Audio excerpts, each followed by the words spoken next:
বিসমিল্লাহির রহমানির রহিম।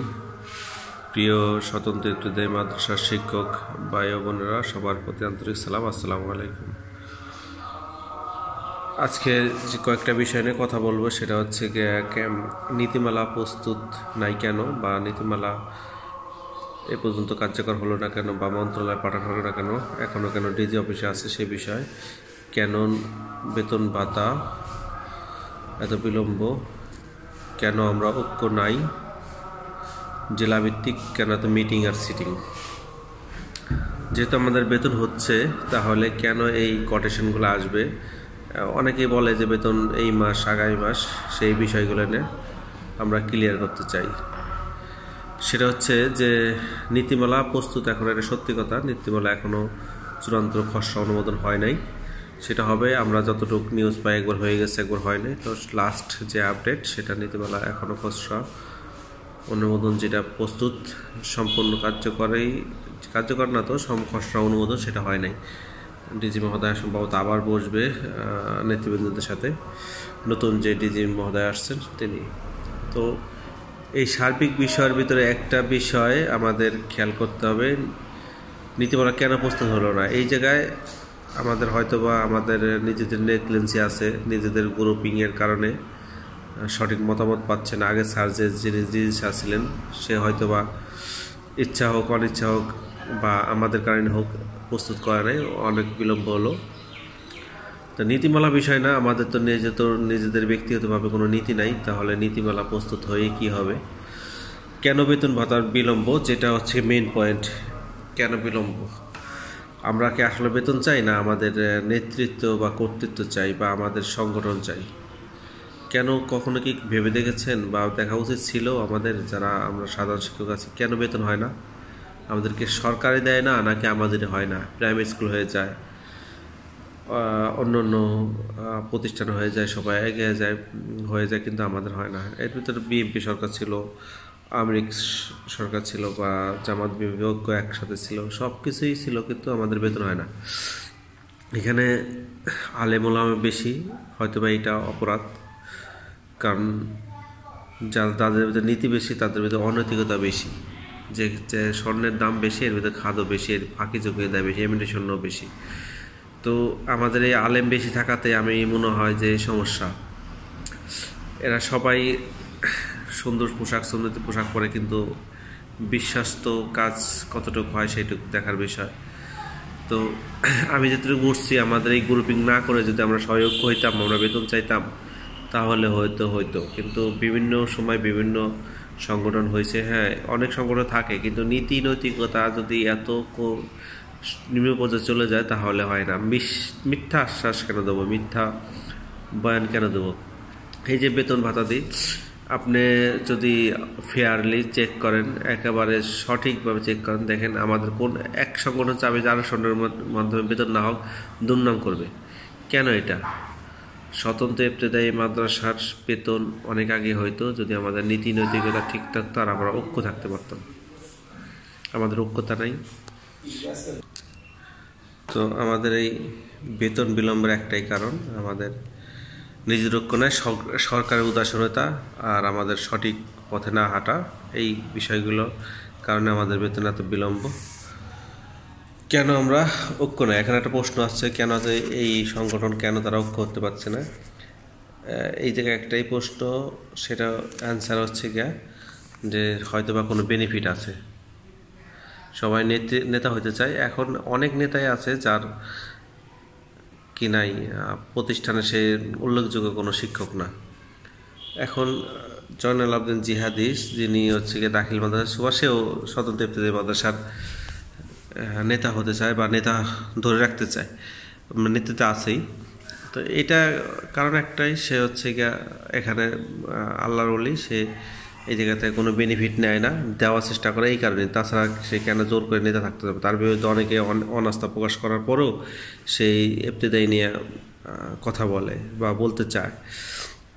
তো এটা বুঝে নিতে হবে, কারণ এই জায়গায় তো কোনো বেনিফিট নাই, এই যে শিক্ষকদের বেতন নেই, তারপরে কেন অনেক নতুন নতুন নেতা উদয় হয় বা আসতে চায়, নেতৃত্ব দিতে চায়, এটা আপনাদের সাধারণ শিক্ষকদের বুঝে নিতে হবে। এরকম বাংলাদেশে এত সৎ মানুষ অনেক আছে, যারা বিনা পয়সায় বিনা টাকা পরিশ্রমে অন্যের জন্য শ্রম দেয়, এটা এই স্বতন্ত্র ইফতেদায়ী মাদ্রাসার নেতৃবৃন্দ না দেখলে বোঝা যায় না যে তারা 1 টাকাও ছাড়া, কোনো পরিশ্রম ছাড়া নিজের পকেটে টাকা খরচ করে ঢাকা আসে যায় এবং তো প্রয়োজনে মারামারি করে হলেও, জোর করে হলেও নেতৃত্ব দিতে চায় স্বতন্ত্র ইফতেদায়ী মাদ্রাসা।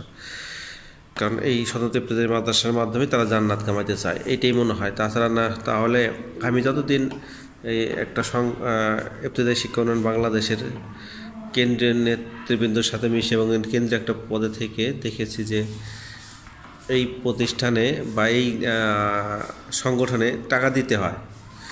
আমি যতদিন গেছি টাকা পয়সা খরচ করে গেছি, টাকা খরচ করে থাকছি, খাইছি এবং সংগঠনের বিভিন্ন প্রোগ্রামে টাকা ইনভেস্ট করতে হয়েছে। তা আমার তো মনে চায় না যে এই সংগঠনের কেন্দ্রীয় নেতা দায়িত্বশীল হই, দায়িত্ব নিলেই টাকা দিতে হয়, দায়িত্ব নিলেই একটা প্রোগ্রামে যাইতে হয়, সাধারণ সবার তো আসতে হয় না। তো এটা আমার করতে ইচ্ছা করে না। আর কিন্তু অনেকে জোর করে নেতৃত্ব ধরে রাখতে চায়। তো এইটা হয়তোবা তাদের অনেক টাকা পয়সা আছে বা তারা অনেক দানশীল, এই না হলে তো নেতৃবৃন্দ থাকার কথা না এতদিন। কেউ 20 বছর 30 বছর ধরে আছে এবং সংগঠন ধরে রাখতে চায়। তো আমরা সচেতন না হইলে আমাদের এই বেতন বাঁধা সম্ভব না। তো ইফতেদায়ের জন্য এইটুকুই সাধারণ শিক্ষকদের বললো, আপনারা সচেতন হন। কী প্রয়োজনে সচেতন বা কোন সচেতনটা হওয়া উচিত সেটাই হন, যেটা হইলে আমাদের সঠিক নিউজটা আসবে, সঠিক কার্যকর হবে, সঠিকভাবে আমরা সঠিক যারা নেতৃত্ব দিতে চায় তারা সামনে আসতে পারবে, এইটুকুই করেন। আবার এই যে একটা বর্তমানে জেলাভিত্তিক মিটিং দেখা যাচ্ছে, এই মিটিংগুলো কী কারণে হচ্ছে বা কী কারণে করে, আপনারা সারা বছর খালি সুসংবাদ শুনে আসলেন, আসলে সুসংবাদ কোনটা সুসংবাদ কোনটা দুঃসংবাদ এটাও জানেন না। যদি মিনিমাম একটা উপবৃত্তির চিঠি হয়ে গেছে, হইতেছে, হবে, আগেই পাস পরে পাস, এইগুলা বলে 6 মাস অতিবাহিত করা হয়, সেটা আপনারা বোঝেন। তারপরে বেতন বাজে এত সহজ হয়ে গেল, কোনো একটা বেতনের কোনো একটা সিমটমই দেখা যাচ্ছে না, তাহলে আপনারা কেন এইরকম করতেছে সেটা আল্লাহ ভালো জানে। তো আপনারা শুধু একটি কথা বলতে পারেন যে হ্যাঁ বেতন করে নিয়ে আসেন, আমার মাদ্রাসার প্রতি এত টাকা দেবো আপনাদের, ইনভেস্ট করেন, ব্যবসা হিসেবে নেন। বাংলাদেশে কোনো রাজনীতি দল নাই, ইসলামিক রাজনীতি দল বাদে কোন রাজনীতি দল আছে যে লোভ স্বার্থ ছাড়া এই নেতৃত্ব দিতে আসে, তাদের বাণিজ্য ছাড়া। একজন চেয়ারম্যান, বাংলাদেশের জানেন চেয়ারম্যানের মাসে বেতন 6-7 হাজার টাকা, কিন্তু তারা 50-60 লক্ষ টাকা খরচ করে পরে বাণিজ্য করার জন্য। আর এই ভোটগুলো আমরা সাধারণ জনগণে দিই। তো আমাদের এই স্বতন্ত্র ইফতেদায়ী মাদ্রাসা একই হয়েছে, আমরা জানি এই লোক ফল্ট করে, এই লোক অমুকের টাকা নিয়ে দেয় না, অমুকের মাদ্রাসা করে দেবে, এটা করছে, সেটা উপবৃত্তির কথা বলে নিচ্ছে, এটা তারপরও তারই আমরা বিশ্বাস করি। কেন আমরা সঠিক কথা প্রোটেস্ট করতে পারি না কেন? এমন গোপালগঞ্জে এক নেতা আছে, সে মুখ খারাপ করে অনেক, সে হাফেজ সাহেব, কিন্তু তার কথা শুনলে জাহিল মনে হয়। সে কোনো প্রতিষ্ঠানের কি আল্লাহ ভালো জানে, কিন্তু সে ইফতেদায়ী একটা মাদ্রাসার ব্যবসা হিসেবে নিয়েছে। তো এইগুলো আপনারা জানেন, আপনারা অনেক আগে থেকেই যারা সিনিয়র আছেন বোঝেন, যারা এই নেতৃত্বের নামে, বেতন ভাতাদের নামে অনেক ইফতেদায়ী মাদ্রাসাতে অনেক ফল্ট করেছে, প্রতারণা করছে, তাদের আপনারা সামনে রাখেন। এইগুলো রাখা যাবে না। ইফতেদায়ী মাদ্রাসা যদি আল্লাহ চায়, আমাদের সার্বিকভাবে আমাদের চেষ্টা চলছে, অনেক পরিশ্রম করা হচ্ছে, অনেক চেষ্টা চলছে, বাকিটা আল্লাহর ইচ্ছা। এইটুকু পুরো সুসংবাদ এইটুকুই যে চেষ্টা চলতেছে, কিন্তু বেতন হবে এটা শিওর নাই, হবে না এটাও শিওর নাই, তবে নীতি চলতেছে। কিন্তু আমাদের পিছু টান আছে, কে বা কারা যেন অনেক কিছুতেই বাধা দেয়। সচিবালয় মিটিং হইলেও যদি তারা জানতে পারে মিটিং হবে, সেটাও তারা বাধা দেয়, দুর্নাম করে, এটা সেটা বলে। এই হকপন্থী যারা গ্রুপ সঠিক পথে যারা দিতে চায় তাদের আগাইতে দেয় না। তো আপনারা যদি বেতন ভাতাতে চান, এখনও সঠিক পথে আসতে হবে, সঠিক নেতৃবৃন্দের আন্ডারে আসতে হবে, ইফতেদায়ী শিক্ষা বাংলাদেশের পাশে থাকতে হবে, থেকে আপনাদের সহযোগিতা করতে হবে। সহযোগিতা বলতে আর্থিক সহযোগিতা না, মানসিক সহযোগিতা। যে কোনো সময় একটা প্রয়োজন বোধে যদি অবস্থান কর্মসূচি দেখা লাগে, আমরণ, সেটা দিতে হবে। ত্যাগ ছাড়া কোনো কিছু সম্ভব না। এই স্বৈরাচার শাসনের পতন হয়েছে একমাত্র প্রায় 2000-3000 ছাত্রদের প্রাণের বিনিময়। তো আপনারা বেতন চাইলে যে কোনো সময় ত্যাগ তিতিক্ষা করতে হবে। সেই জন্য আমাদের সব দল যদি ঐক্য হয় তাহলে বেতন সম্ভব। এটা অবশ্যই আমরা চান যে খারাপ ভালো বুঝি না, সবাই ঐক্য চান। আপনার সাধারণ শিক্ষক এটা চাইতে পারেন সবাই ঐক্য হয়ে আমরা একটা অবস্থান কর্মসূচি দিই। 20,000 শিক্ষক যদি অবস্থান কর্মসূচি দেয় তাহলে তাদের দুর্দশার কথা বর্তমান সরকার জানতে পারবে এবং প্রয়োজন বোধে তারা ওই জায়গা থেকে জাতীয়করণ ঘোষণা দিতে বাধ্য হবে। সো আমাদের এই অবস্থা থেকে আমাদের উচিত সরকার যদি আমাদের চিঠি চালাচালি বা কূটনীতি তৎপরতার মাধ্যমে দাবি মেনে নেয়, না হলে না, সব দল মিলে একটা সংবাদ সম্মেলন করা, প্রেস কনফারেন্স করা, একটা আলটিমেটাম দেওয়া, সেটা দেওয়ার মাধ্যমে সরকার অতি দ্রুত দিতে বাধ্য হবে।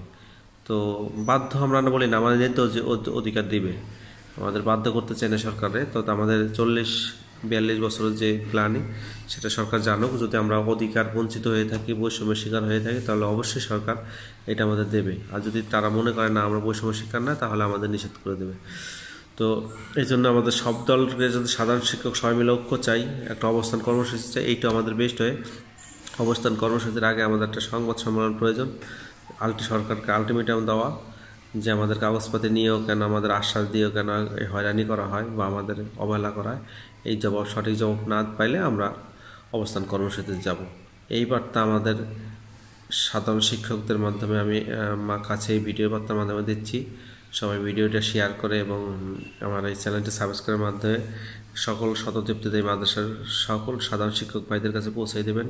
আমরা সমস্ত দল ঐক্য হয়ে একটা অবস্থান কর্মসূচি চাই। সেই জন্য সব নেতৃবৃন্দ ঐক্য হয়ে একটা প্রেস কনফারেন্স করুক, তারপরে সরকার বুঝবে, মন্ত্রণালয় অধিদপ্তর বুঝবে না এরা সব সংগঠন এক হয়ে গেছে, এখন এদের ফাইল নিয়ে খেলা করা যাবে না, ফাইল ফেলায় রাখা যাবে না। তো এই বিষয় নিয়ে আমাদের একটা সংবাদ সম্মেলন করুক আমাদের যারা নেতৃবৃন্দ আছে, করার পরে আমরা যদি আমাদের সরকার যদি আমার আলটিমেটাম অনুযায়ী কোনো কাজ না করে, সঠিক সমাধান না দেয়, তাহলে আমরা একটা অবস্থান কর্মসূচিতে যাবো ইনশাল্লাহ। সবাইকে ধন্যবাদ। আসসালামু আলাইকুম।